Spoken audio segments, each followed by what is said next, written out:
કામ પરસોત્તમ રૂપાલા સાહેબે કર્યું છે અને પરસોત્તમ રૂપાલા સાહેબે જે કાર્ય કર્યું છે, ત્યારે આપણે એની સમક્ષ આપણી લાગણી માંગણી એ બધું જ વ્યક્ત કરી રહ્યા છીએ, આક્રોશ વ્યક્ત કરી રહ્યા છીએ. બધી જ વાત સાચી. આદરણીય પીટી જાડેજા સાહેબે જે શબ્દ પ્રયોગ કર્યો કે આદરણીય રમજુબા સાહેબે જે વાત કરી એનો હું તાજનો સાક્ષી છું કે જે અન્યાય વહીવટી તંત્રની જે વાત કરી એ મેં નજીકથી જોયું છે અને એમની વાતમાં હું હામી ભરું છું કે હજી તમને ખાલી અહીંયા એક ટિકિટમાં જે બફાટ કર્યો એ જ દેખાય છે, પરંતુ જે વાસ્તવિક રીતે જે અત્યારે આ લોકશાહીમાં છેલ્લા 75 વર્ષથી જે ક્ષત્રિય સમાજ સાથે જે અન્યાય થાય છે એ પણ તમે સાથે લઈને ચાલો. કેમ કે કર્મા છે ને, કર્મા એ ક્યારેય કોઈને છોડતું નથી. કેમ કે જીભે સરસ્વતી બેસે છે આપણે બધા જ જાણીએ છીએ, અને આ જીભે જે સરસ્વતી બેઠી એને આ શબ્દ પ્રયોગ કરાયો. આપણે એમ કહીએ છીએ ચલો અજાણતા તો અજાણતા, પણ એ શબ્દ પ્રયોગ થયો, પણ એના મૂળમાં શું હતું? એના મૂળમાં ઘણા એવા જે લાયક વિદ્યાર્થીઓ હતા, જે ખરેખર નોકરીના વાસ્તવિક રીતે હકદાર હતા, જે પોતાના મહેનતનો કોળિયો એ લેવા માંગતા હતા, અને ક્યાંક ને ક્યાંક જે લાગવક જઈ અને એ લાગવક આ સાહેબ જેની આપણે અત્યારે ચર્ચા કરીએ છીએ તે સાહેબ સુધી પહોંચી. અને મને યાદ છે હજી એ દિવસ, સાહેબ ઉમેદવાર બદલી નાખો નહીતર અમને પરિણામ બદલતા આવડે છે. અમે કઈ ખીચડ ખાયા નથી. અહીંયા તો જાત કમાણીને કરીને ખાય છે, ઈ છે સિંહની જાત. આ કોઈ ખીચડ ખાય નથી અને કોઈ ખદડાય નથી કે ગમે એનું સાંભળી લઈ. નહીં સાંભળીએ ભાઈ. કોઈ એમ કે રોટી બેટીના વ્યવહાર કર્યા હતા અંગ્રેજો સાથે, તો ના. અને અમે એની કાયદાકીય રીતે લડત પણ આપવાના છીએ ભવિષ્યમાં. જે વ્યક્તિ બોલ્યા છે એને કોર્ટના જે ખડખડા છે ત્યાં સુધી અમે એને લઈ જવાના છીએ. ઇતિહાસ અને અસ્મિતા ઉપર જે વ્યક્તિએ જે ઘા કર્યો છે એ વ્યક્તિએ યાદ રાખવાનું છે કે ભોગવવાનો વારો એ બધાનો આવે છે અને તમારો પણ આવશે. હું એક ટકોર કરું છું, મારી મહેરબાની કરીને આ વાતને ક્ષત્રિય સમાજ ખોટું ન લગાડે કે અત્યારે શેની જરૂર છે. અત્યારે જરૂર છે સલાહની નહીં, સહકારની. બસ સહકાર આપો, બાકી બધું થઈ જશે. બાકી બધું જ થઈ જશે. સલાહ નહીં, સહકાર. જે બહુ સારી વાર્તા જે આવતી હોય છે ને કે ભાઈ એક ચકલીનું બચ્ચું હતું ને એ દરિયામાં એનો જે માળો હતો એ માળો પડી ગયો, ત્યારે એ ચકલીનું બચ્ચું જે છે એ ટૂંકમાં એ જે ચકલી છે એ ચકલી પાણી ઉલેચતી હતી દરિયામાંથી. તો બધાએ કીધું બીજી જે ચકલીઓ એની સાથે હતી એને કે ભાઈ શું કરે છે? તો કે આ દરિયો ખાલી કરી નાખો, મારા બચ્ચા લઈ ગયા. અને તો કે તું ગાંડી થઈ ગઈ છે. તો કે ભાઈ સલાહ નહીં, સહકાર આપો તેવડો તો બધી જ ચકલીઓ એની સાથે લાગી ગઈ. પછી બધા જ પક્ષીઓ એની સાથે લાગી ગયા. પછી જે પક્ષીનો રાજા છે જે ગરુડ, ઈ પણ એની સાથે લાગી ગયા. અને ગરુડ જે ભગવાનનું વાહન છે વિષ્ણુનું, પછી વિષ્ણુને કીધું કે શું કરો છો આ બધા યાર? તો કે દરિયો ખાલી કરીએ છીએ. તો કે એમ થોડો દરિયો ખાલી થાય? તો કે ભગવાન સલાહ નથી જોતી, સહકાર જોઈએ છે. દેવો હોય તો હાલો. એટલે છેલ્લે ભગવાને આવી ગયા કે ચલો કોઈ વાંધો નહીં. અને અંતે કે સુદર્શન ચક્ર ફેરવું કે દરિયો ખાલી કરો છો. તો દરિયા દેવે દરિયો ખાલી કરી અને એ ચકલીના બચ્ચા એ આપી દીધા. તો અહીંયા જો ટિકિટની વાત હોય તો આપણે એટલું જ કરવાનું છે કે જે મોવડી મંડળ અત્યારે આપણી સામે બેઠું છે, બધા જ સમાજના જે પ્રમુખો અત્યારે ઉપસ્થિત છે, તો આપણે કોઈ જગ્યાએ ભારતીય જનતા પાર્ટીના દંડ કે દંડાથી ડરવાની જરૂર નથી. કોઈને જેલમાં મોકલે તો જેલમાં જવાનું હોય તો યાદ રાખજો કે જેલ ભરો આંદોલન કરવું પડે તો પણ અમે બધા તૈયાર છીએ અને ગુજરાતનો એક એક યુવાન તમારી સાથે તૈયાર છે. એટલે આ જેલ ભરો આંદોલનમાં પણ ભૂતકાળમાં તો જઈને આવ્યા જ છીએ. સાબરમતીમાં જઈને આવ્યો, ભાવનગરની જેલમાં જઈને આવ્યો, તોય કશું કઈ કરી નથી શક્યા. ડરાવી શકે, ધમકાવી શકે, એનાથી વધારે કઈ નથી થાય એમ. પણ જે સત્ય છે એના પક્ષે રાખીને ચાલીશું. ચોક્કસપણે મને એવું લાગે છે કે આપણને સફળતા મળશે.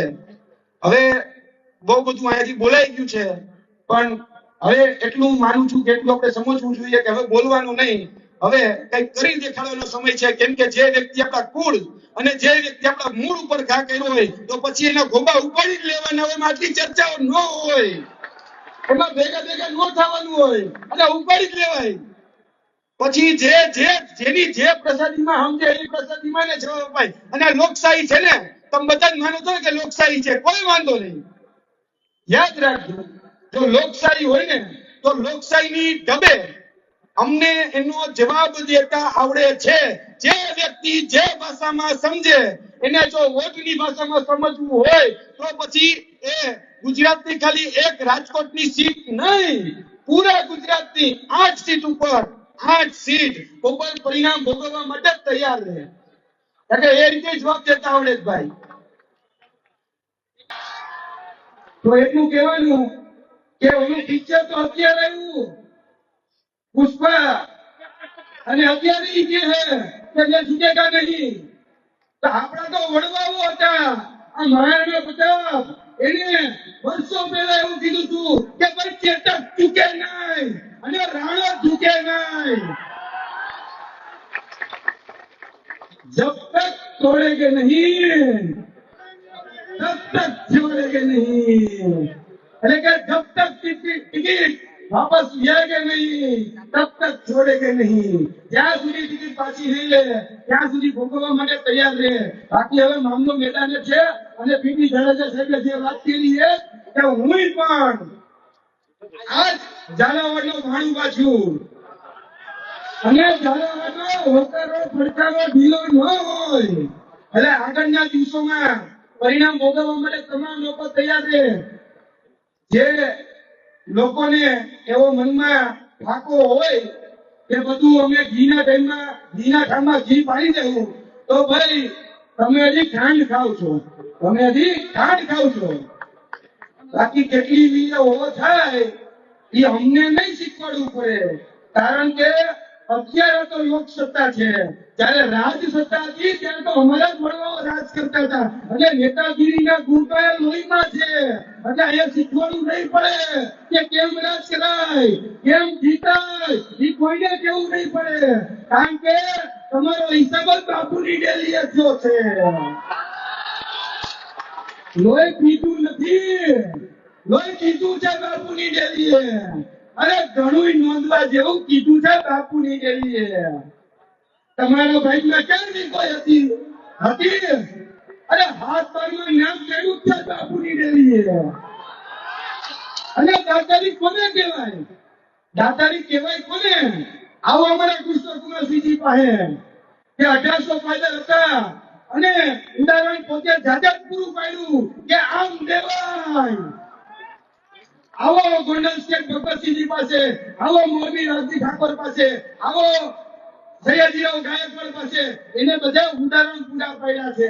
અને તમે અમને શીખવાડવા દીકરા છો અને તમે એમ કહો કે અમે તો વિદ્રોહીને કહેતા હતા, તમને નહોતા કહેતા. હવે કઈ નાના કીકલા થોડા ઈ ભાઈ, નાના કીકલા નથી, બધું સમજીએ છીએ.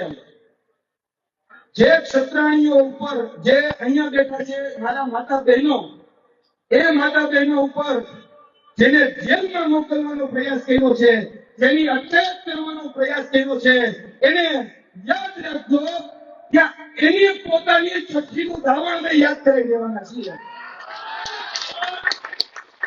હજી કદાચ એ કહેવાય ને કે હલકામાં રહે છે, પણ સમય બધું ઘીમાં ઘી પડી જશે અને કેમ પછી રાજ થાય એને જોઈએ છીએ.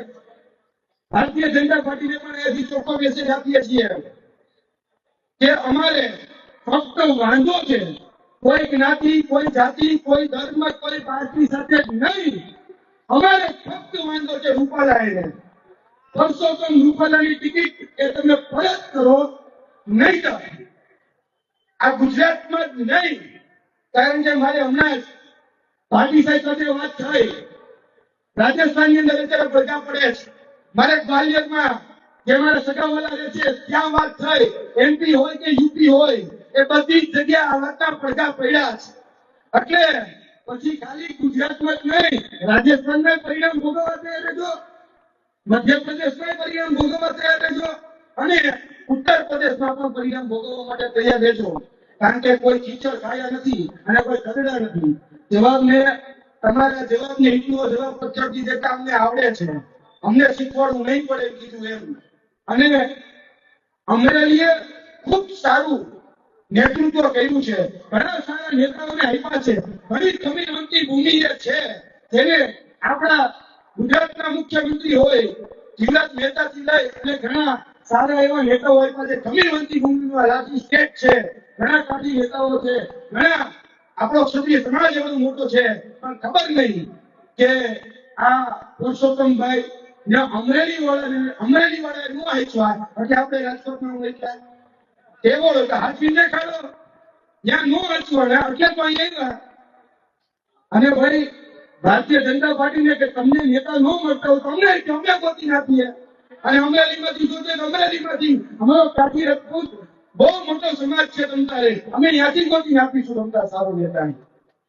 એટલે આ કમીનવંતી ભૂમિ છે.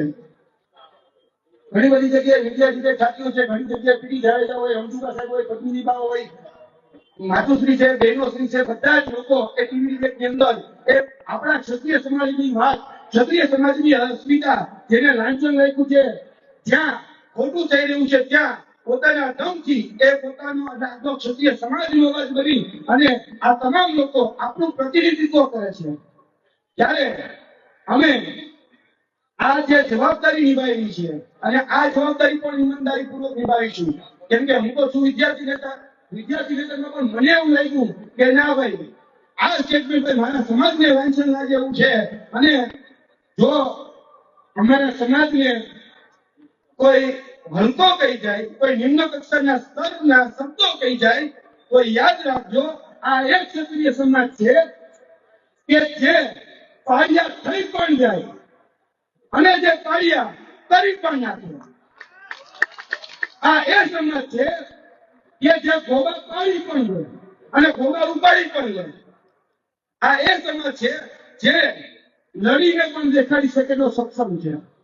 અમે તમારી પાસે ભારતીય જનતા પાર્ટી પાસે કોઈ બીજું કઈ માંગતા જ નથી, ખાલી આટલું જ માંગીએ છીએ. જો તમને ક્ષત્રિય સમાજ વાળો હોય તો પરસોત્તમભાઈની ટિકિટ એ તમે આજ વખતે જતી કરો, અમે ક્યાં વધારે માંગીએ છીએ. અને જો તમે પરસોત્તમભાઈ વાળા હોય તો ક્ષત્રિય સમાજને તમે જતો કરીને જોઈ લો, પછી પરિણામ જે આવે રાણો રાણા લીધે પછી અમે ગમદારે કરીશું કે કેટલી રીતે હો થાય. એટલે આ જગ્યાએથી ઘણી બધી વાત એ કહેવાય ચૂકી છે. હું ફરીથી કહું છું કે આદરણીય મુરબ્બીઓ બધા જ અહીંયા આપણા સમાજને જે આગળ પેલી હરોળથી લઈ અને છેલ્લા છેવાડા સુધી જે બેઠા છે એ બધાએ અહીંયાથી જે મેસેજ કન્વે થાય, અહીંયાથી આપણને જે માર્ગદર્શન મળે એને આપણે ગુજરાતના છેવાડાના ગામડા સુધી પહોંચાડવાની જવાબદારી આપણી છે. આપણે સાચો મેસેજ પહોંચાડીએ, આપણે જે પણ કાર્યક્રમ અહીંયાથી ડિઝાઇન થાય એ છેવાડાના વ્યક્તિ સુધી લઈ જાય, ગામડે ગામડે, તાલુકે તાલુકે, જિલ્લે જિલ્લે, પાળકથી લઈ અને વયોવૃદ્ધ સુધી આ મેસેજ પહોંચાડીએ, જેથી કરી આગળના દિવસમાં જો ટિકિટ જે રીતે કહી શકાય કે વાત કરી પીડી કાકાએ કે ભાઈ ટિકિટ કદાચ પાછી ન લે તો પછી એને એની વાતમાં જવાબ દેવો પડશે. એટલે આપણે બધાએ આ કામ એ કરવાનું છે. એટલે વધારે વાત ન કરતા હું ઈચ્છું છું કે ભાઈ કદાચ કોઈ મારા પછી તો બાકી નહીં હોય છે તો પણ વાંધો નહીં. અને જે અત્યાચાર છે, અન્યાય જે આપણી સાથે થઈ રહ્યો છે, રમજુ બાપુએ તો મફમમાં બહુ સારી વાત કરી દીધી છે. કદાચ આના ઉપર ડિટેલમાં વાત કરવી હશે તો ચોક્કસપણે હું એના ઉપર પણ વાત કરીશ. કારણ કે વહીવટી તંત્રની અંદર જે ગોબાચારી થઈ રહી છે, જેને કારણે સૌથી મોટું નુકસાન, સૌથી મોટામાં મોટું નુકસાન એક ક્ષત્રિય સમાજને જ થઈ રહ્યું છે. જે પેપર લીક ની વાત આવે કે ભરતી કૌભાંડની વાત આવે તો જોઈ લેજો કે કયા કયા નામો એફઆઈઆર માં લખેલા છે, એટલે બધું જ ખ્યાલ આવી જશે. ખાલી એફઆઈઆર વાંચી લેજો.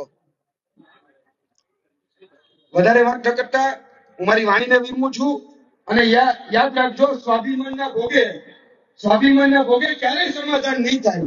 આ સ્વાભિમાનનો સવાલ છે, એટલે સ્વાભિમાનના ભોગે સમાધાન અમને મંજૂર જ નથી ભાઈ. ટિકિટ રદ કરો એટલી જ માંગણી, બાકી કોઈ અમારે બીજું કઈ જોતું જ નથી. તમે કઈ આપો કે ન આપો, અમારે કશું હવે આના ટિકિટ કટ એટલી જ વાત. જય હિન્દ, જય ભારત, જય માતાજી, જય ભવાની.